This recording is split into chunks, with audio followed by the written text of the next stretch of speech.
All right, Justin, here's the deal.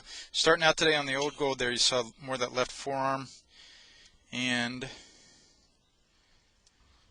your hands were back, and you're kind of open with your shoulders, and that grip was not where we wanted it to be, where I want it to be.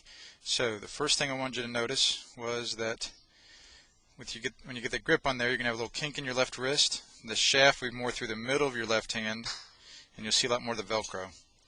Whereas here, see that yellow line of the shaft, see, it was on the side of your hand. So that kink there in your left wrist looks a lot better on the new blue.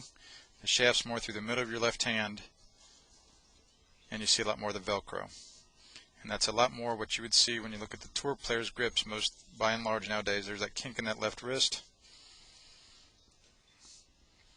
You know, you see that line on the back of his, you don't see a line there, but you see the back of his white glove there is at an angle to his left forearm there. So that kind of a grip is more what we see nowadays with most of the good players right there. And then that's the better grip there compared to where you started today, like that. You see a lot more of the Velcro.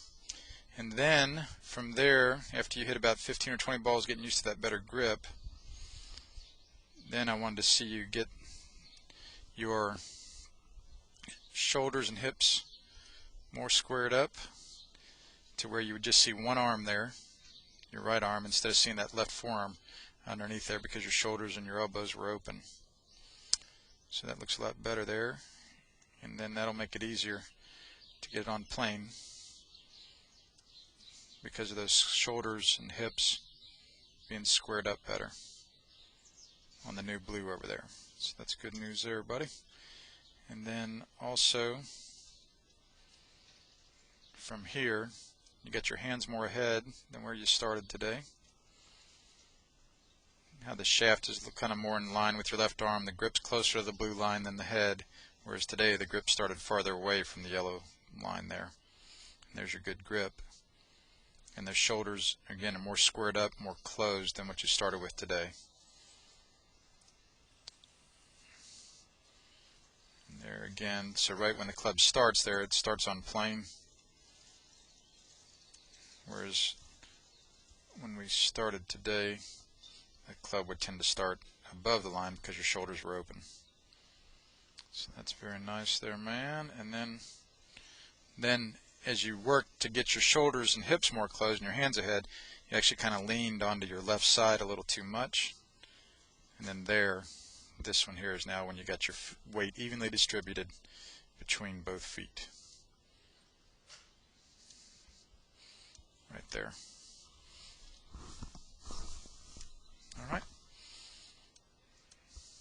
So grip, square, and weight distribution. Yep. Those arms are extending better, and that right hand's turning over the left all the easier. And then we saw the ball flights get a ton better throughout the day too, where those balls were starting to the right quite strong, going higher and farther. All right. So again, that's a huge mouthful today, man. Much more than I normally give you. But again, because of, like I said, the good schedule the last few weeks, and I knew the good ensuing schedule here over the next few weeks, I could give you pretty much today. And it's all on there for you to remember it.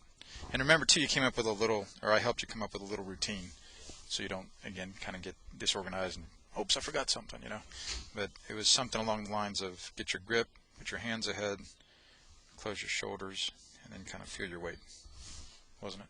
Those four things. So, again, it was get your grip, move your hands forward, close your shoulders, then even out your weight. All right, man. Any questions or observations? No. Okay, we'll stop there for today.